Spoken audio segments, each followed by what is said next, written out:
if that Tim Walz, that guy got into power, like if Kamala died and Tim Walz, Tampon Tim, was our president, you know how crazy this country would be? That weirdo who puts tampons in the boys' room. And what about our joy? Like, he's a complete pathological liar. Like a complete liar. Lied about being in Tiananmen Square. Lied about being head coach of a football team. That Walz guy, I mean, I don't want to be too unfair because I don't know him and I don't have any hard evidence. He's a weirdo. That guy's weird. He seems very strange. I'm sorry. Yes. There's something not right about that guy's personal life. So I hope I'm wrong because I don't want people like that with power. But most people I know with power in Washington have personal lives that would not withstand scrutiny. Joe Rogan and Tucker Carlson, two names you almost never hear together. Yet, when they turned their sights on one political figure, the impact shook the American political scene. This wasn't a debate. It was a raw, no-holds-barred attack on Minnesota Governor Tim Walz. What they uncovered wasn't just criticism, it was a surgical takedown, exposing shocking missteps, pandemic overreach, and power grabs that the mainstream media wouldn't touch. Their goal wasn't to sway voters, it was to shatter the story the public had been told. And in the process, Walz found himself at the center of a political firestorm that could change his future forever. He believes a lot of wild things. One of them is transgender surgery for people who are under 13. So for those out there who are wondering, aren't there something else you could be doing or doesn't seem to impact you in your life? This is what it means to show empathy. This is what it means to be welcoming. He changed the Minnesota state flag to make it look like the Somali flag. You haven't seen that? But our current flag is problematic. I think we all know that. Joe Rogan and Tucker Carlson don't agree on much. Have you ever seen that video? No. Pull that video up because it's one of my favorite. What is a woman? What is a woman is the question. I'm not sure I understand the question here. Okay. What do you want me to say? I want you to say that a woman like me is an adult human female, that men can't become women. You guys are the party of violence, and you're the party erasing women who don't respect us. You're a bigot. You're a misogynist. You're a Mr. Chairman, I yield back. The first and perhaps most unsettling thing Rogan and Carlson focused on was Governor Walz himself. They painted him not just as a politician, but as a weirdo, even a pathological liar. This wasn't speculation. It was an indictment built on a string of alleged falsehoods stretching back years, shaking the very trust the public placed in him. Claims of being present in Tiananmen Square, a major moment in history, were put under intense scrutiny, showing a sharp gap between his story and the facts. Then came accusations of exaggerating his time as a football head coach, a small detail that, when added to other alleged lies, created a troubling pattern. The most serious questions, however, centered on his military record. Rogan noted that while Walz may not have outright claimed to serve in Afghanistan, he never corrected people who believed it, quietly letting a heroic story form around him. The scrutiny deepened when it was revealed he retired just months before his unit deployed, casting further doubt on his record. Rogan, with his blunt, no-nonsense style, framed these inconsistencies as a deliberate attempt to mislead, suggesting a man willing to bend the truth for political gain. Carlson, in his cold, analytical manner, emphasized the seriousness of this pattern, pointing to a deeper trust problem. Beyond the records and claims, there was also an unsettling feeling about Walz's behavior. His odd way of walking, the strange handshake with his wife caught on video, and a general sense of unease that reinforced the weirdo label. These personal quirks, though small, set the stage for bigger criticisms, revealing a character Rogan and Carlson argued was fundamentally untrustworthy. I can't get past the core fact about Walz, which is he presided over, allowed the biggest city in the state to get burned down. And seemed to not only allow it, but kind of he liked it. Support it, you know. Did you see the video of his wife saying, I kept the windows open so I could smell the burning rubber from the riots? I could smell the burning tires. And I kept the windows open for as long as I could. I did not see that. The wife whose hand he shook? Oh my God. By the way, it's picking on a little thing, but who the hell shakes their wife's hand? What do you think about Walz's descriptions of his military career? Because there's some issues there that people have. I don't know if he flat out ever said that he served in Afghanistan, but he certainly didn't dissuade people from saying that he was, when they were saying he didn't correct them Right. There was things he didn't, and he didn't. And you can look at interviews, and there's no pushback. There's no excuse me, I didn't go to Iraq. Right. Exactly. And I retired, as my unit was deploying. And so we were retired a couple months before. But the criticism didn't stop at personal integrity. Rogan and Carlson dug into Governor Walz's controversial social policies, exposing beliefs that shocked many viewers. One of the most alarming was his alleged support for gender-affirming surgery for children under 13. While Walz framed it as an act of empathy and a step toward inclusivity, Rogan and Carlson tore into what they saw as a radical position. They questioned how policies with permanent effects on minors could be called simple compassion, highlighting a sharp divide between the governor's words and the concerns of parents and citizens. The scrutiny didn't end there. Walz's decision to redesign the Minnesota state flag drew intense criticism. The new flag, critics noted, looks strikingly similar to the Somali flag. Officials said the change was necessary because the old flag was problematic, a claim Rogan and Carlson used to argue that ideological narratives were being prioritized over history. This wasn't just a design choice, they suggested. It was an intentional erasure of state identity in favor of a politically charged symbol. Rogan, with his blunt, no-holds-barred style, expressed disbelief at the priorities behind these policies, while Carlson, cold and precise, highlighted the broader societal consequences. Together, they painted Walz as a leader whose idea of empathy veered into radical social experimentation, leaving many to wonder how such policies truly serve the people of Minnesota. Literally saying free speech doesn't include hate speech and misinformation. There's no guarantee to free speech on misinformation or hate speech, and especially around our democracy. Hey man, you. Because everything that we called misinformation just a few years ago, it's on the front page of the New York Times now that we were lied to. I'm the law-abiding grandma that was sentenced to 90 days in jail for opening my business during the shutdowns as a peaceful protest when Minnesota Governor Tim Walz unconstitutionally and illegally shut our businesses down. So my question is, if you were in my situation, would you have done the same thing? I think what you did is honorable and necessary, and I think that you'll be recorded by someone, maybe silently, as a hero for what you did. Did you serve 90 days? I served 60. That's just incredible to me. Let me just say that Walz and every other governor who did anything like that is a monster, and I think on some level he will be punished for it. Then came the truly shocking claims, digging into Walz's handling of the pandemic, which Rogan and Carlson portrayed as a period of extreme overreach and striking hypocrisy. What started as emergency powers, they argued, quickly became Walz's personal kingdom, where he dictated nearly every aspect of Minnesotans' lives.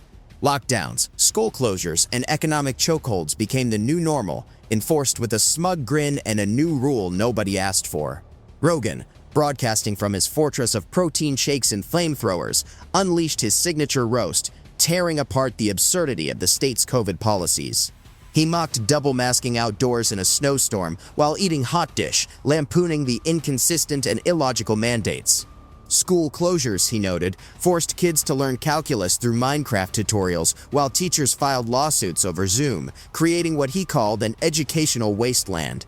Economic shutdowns, he quipped, kept gyms closed but allowed weed dispensaries to operate, joking that lifting weights was apparently more dangerous than lighting up a joint while hugging your grandma. Perhaps the most disturbing detail was about Walz's own wife, who allegedly kept her windows open to smell the burning rubber from the Minneapolis riots, a chilling sign of detachment, or at least passive acceptance of the chaos engulfing the city.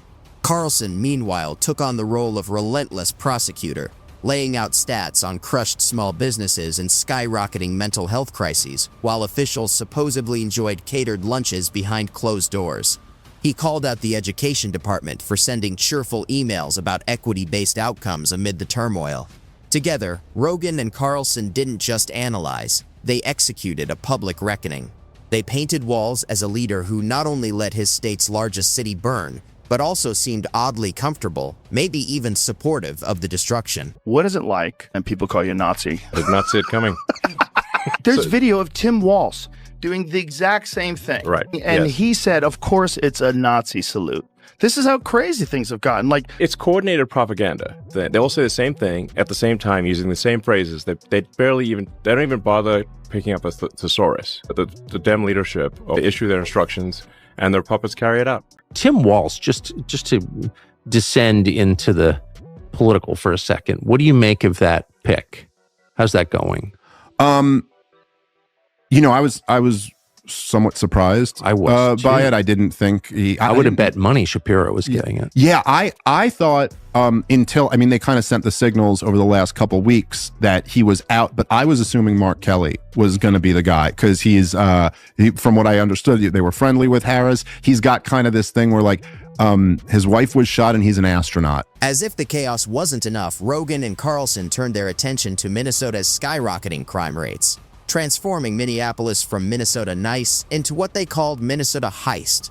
The picture they painted was grim. When police are demonized, departments are cut, and law enforcement is replaced with community engagement squads led by TikTok influencers. Crime doesn't disappear, it throws a block party. Carjackings soared, becoming as common as snow, while lootings turned nearly seasonal. One grocery store, they noted, even installed metal detectors next to the frozen peas, a chilling symbol of fear replacing real safety. The most striking story was of a law-abiding grandma who served 60 days in jail for peacefully protesting the unconstitutional shutdowns by opening her business. Rogan and Carlson didn't hold back, calling Walz and any governor behind such policies monsters, predicting consequences would come. While Minnesotans begged for protection, Walz allegedly responded with a 76-page reimagining community well-being plan filled with meditation seminars and, perhaps, sternly worded letters to repeat offenders. Rogan, buzzing with caffeinated energy, tore into the insanity. You let people loot stores and torch buildings, then call it mostly peaceful, like it's a camping trip. But if someone opens a gym, it's treated like tax fraud. Carlson followed with his trademark cold fury, showing neighborhoods in decay, smashed storefronts, and families fleeing the state like it was the last helicopter out of Saigon. The message was clear. Walz wasn't just a governor, he was an over-promoted school principal who lost control of the lunchroom and decided the solution was to ban pizza. I don't talk about my faith a lot, but Matthew 25:40 talks about, to the least amongst us you do unto me. I think that's true of most Americans. They simply want order to it. First of all, kudos to CBS for allowing Governor Walz to quote Matthew 25:40 without interrupting him and saying, I'm sorry, that's an attempt. But I felt bad for her. I was like, this is affirmative action. This is what it looks like. It's same with Tim Walz. He has that job because he's a white guy. They're like, oh, we need a white guy. And he's an affirmative action hire also. And you saw how afraid he was. He's like, it's not meritocratic at all. That guy did not earn that job. They're like, oh, sort of sexually non-threatening beta male, white guy, over 60 from the Midwest. You. Okay. The brutal takedown moved next into Minnesota schools, once a point of pride, now, under Walz, allegedly a game of ideological dodgeball. The main accusation was shocking. Kids weren't learning to read. They were being taught to center their emotional truth and reflect on systemic issues. Standardized tests were labeled racist, discipline oppressive, and math, well, who needed math when you could do interpretive dance? Rogan, a father himself, went off. Your kid can't read, but he can spot microaggressions in a coloring book. That's not education. That's therapy with homework.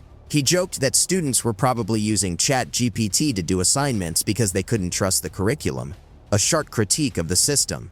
Carlson, always calm and cutting, pointed out that while Minnesota's education rankings sank, Walz spent millions on consultants teaching teachers how to dismantle traditional hierarchies. Translation: make sure no one learns anything, but everyone feels good about it. Adding fuel to the fire, the segment referenced a video of Walz allegedly doing a Nazi salute and the defense that followed, suggesting a pattern where political figures repeat scripted talking points verbatim, like coordinated puppets following orders. This part drove home the point. Under Walz, Minnesota schools seemed more focused on social engineering than actual learning, leaving students unprepared and parents deeply worried. When they decided that J.D. Vance was weird. Yeah. Remember that one? And then they just weirds everywhere. Weird. Oh, you don't want a weird guy. Meanwhile, you have fucking Tim Walz is your VP. Weird. You don't think that guy's weird? Super weird. He's weird in every way. Yeah. The way he walks, the way he waves his hands. Yeah, he reminds me of the clown emoji. He's a bizarre guy. He's a strange dude. I just don't understand why they made that choice. Yeah, it gives the creeps. I just don't understand why they made that choice. There's a lot of other people that are qualified. I don't know why. I read that Kamala Harris made that decision when she was sleep deprived. No. That's not true. No, this was your rank in the military. Yeah. Oh, you didn't deploy for war. You didn't. Why are you saying you deployed at war? The weapons you used in war? No. You were in war. Like, oh, you were a head No, you weren't a head coach. You were the water boy. Yeah. The fuck are you talking about? I thought some of that was weird. Well, he's just a liar. But that's what a lot of these people are. They're just actors who are ugly. And they're like, well, I can't really make it in show business. And I want a lot of attention. And I want to be a special person. So I'll do politics. I'm good at bullshitting. Mm-hmm. And most people, they're trusting. They're like, oh, he's saying the right things. If you say the right things, abracadabra. And then next thing you know, you're a... Finally, Rogan and Carlson delivered what many saw as the ultimate personal blow, framing Governor Walz as an affirmative action hire. The implication was clear. He didn't earn the job on merit. He was picked because he fit a certain profile. The duo described him as a sexually non-threatening beta male white guy over 60 from the Midwest, suggesting the choice had more to do with image than competence or leadership. They questioned his authority outright. That guy did not earn that job. It's not meritocratic at all. The critique didn't stop at qualifications. It targeted his very persona. Every detail of his demeanor came under the microscope, from the way he walks to the way he waves his hands. Rogan and Carlson didn't hold back, calling him a bizarre, strange dude, likening him to the clown emoji, and pointing out the creepy vibe he gives off. They even referenced rumors that his potential vice presidential consideration was made by someone sleep-deprived, further trivializing his political standing. The message was clear. Many politicians, Walz included, are just actors, ugly attention-seeking people who couldn't cut it in show business, now thriving on bullshitting their way through politics. This deeply personal takedown left Walz with no shred of dignity, cementing him as an undeserving, peculiar figure leading a once proud state. When Rogan and Carlson team up, they don't just expose failures, they broadcast them to millions with humor, precision, and unapologetic honesty.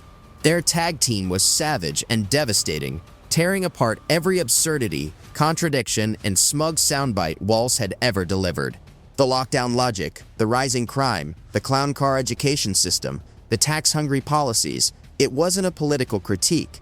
It was a live roast, powered by common sense. Walz had no defense, no tweet, no press conference. Just the eerie silence of a man watching his career get hit by a digital freight train. The viewers noticed. They laughed, they nodded, and maybe, just maybe, they began asking why they'd put up with this madness in the first place. Rogan and Carlson weren't trying to win votes. They were calling out the insanity with the brutal honesty only outsiders can pull off. And Minnesota took notice. Voters started second-guessing their loyalties. Walz, once the golden boy of progressive politics, scrambled to defend his record, like someone trying to sell a leaky canoe during a flood. For Rogan and Carlson, it was just another Tuesday. Another ego-driven politician dragged across the media coliseum, left for the digital wolves, and forever changing the conversation, maybe even the political fate of a state.